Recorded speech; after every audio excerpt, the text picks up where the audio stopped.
Friends, ನನ್ನ ಹೆಸರು ಪ್ರತೀಕ್ಷಾ ಅಂತ. ಆದರೆ ನನಗೆ ಸ್ಕೂಲಿಗೆ ಹೆಸರಿಟ್ಟಿರೋದು ಗಾನವಿ ಅಂತ. ನನ್ನ ಹೋದ ವರ್ಷ ಅಚೀವ್ಮೆಂಟ್ ಹೇಗಿತ್ತು ಅಂತ ನೋಡಿ.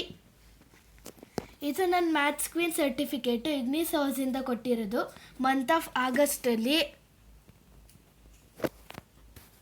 ಮತ್ತು ಸೆಕೆಂಡ್ ಅಚೀವ್ಮೆಂಟ್ ಬಂತು ಅಂದರೆ ನನ್ನ ಮಾರ್ಕ್ಸ್ ಕಾರ್ಡು.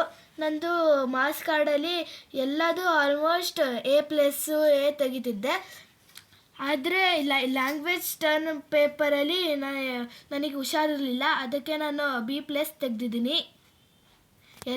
ಎಲ್ಲ ಟೈಮಲ್ಲೂ ನಾನು A+ ತೆಗಿತಿದ್ದಿದ್ದು. ಮತ್ತು ಇದು ಬಂದು ಸ್ಪೋರ್ಟ್ಸ್ ಸರ್ಟಿಫಿಕೇಟು. ನನಗೆ ಸ್ಪೋರ್ಟ್ಸಲ್ಲಿ ಒಂದು ಇಂಟ್ರೆಸ್ಟ್ ಇರಲಿಲ್ಲ, ಆದರೂ ನಾನು ಬೇರೆಯವ್ರನ್ನ ಮುಂದೆ ಬಿಡಬಾರ್ದು ಅಂದ್ಬಿಟ್ಟು ಅಟ್ಲೀಸ್ಟ್ ಸೆಕೆಂಡ್ ಪ್ರೈಸ್ ಮತ್ತು ಥರ್ಡ್ ಪ್ರೈಸ್ ತಗೊಂಡೆ. ಸ್ಯಾಕ್ ರೇಸಲ್ಲಿ ಸೆಕೆಂಡ್ ತೆಗೆದೆ. ಇದು ಸೆಕೆಂಡ್ ಪ್ರೈಸು ಸ್ಯಾಕ್ ರೇಸಲ್ಲಿ ತಗೊಂಡಿದ್ದು. ಮತ್ತು ಶಟಲ್ ರೇಸಲ್ಲಿ ಥರ್ಡ್ ಪ್ರೈಸ್ ತೆಗೆದಿದ್ದೀನಿ. ಇದು ಇಗ್ನಿಸ್ ಹೌಸಿಂದೆಲ್ಲ ಕೊಟ್ಟಿರೋದು. ಅದಕ್ಕೆ ಎಲ್ಲರ ಅಮ್ಮಂದಿರು ಹೇಳ್ತಾರೆ, ಓದೋ ಟೈಮಲ್ಲಿ ಓದಿ, ಬರೆಯೋ ಟೈಮಲ್ಲಿ ಬರೀರಿ, ಮತ್ತು ಆಟಾಡೋಕ್ಕೆ ಹೋಗೋ ಟೈಮಲ್ಲಿ ಆಡಿ ಅಂತ. ಅದಕ್ಕೆ ನಾನು ಓದೋದಕ್ಕೆ ಒಂಚೂರು ಟೈಮ್ ಇಟ್ಕೊಂಡಿರ್ತೀನಿ, ಆಮೇಲೆ ಎಲ್ಲ ಟೈಮಲ್ಲೂ ಆಟಾಡೋಕ್ಕೆ ಹೋಗ್ತೀನಿ. Thank you friends. ಇಷ್ಟ ಆದರೆ ಲೈಕ್ ಮಾಡಿ, ಸಬ್ಸ್ಕ್ರೈಬ್ ಮಾಡಿ, ಮತ್ತು ಕಮೆಂಟ್ ಮಾಡಿ.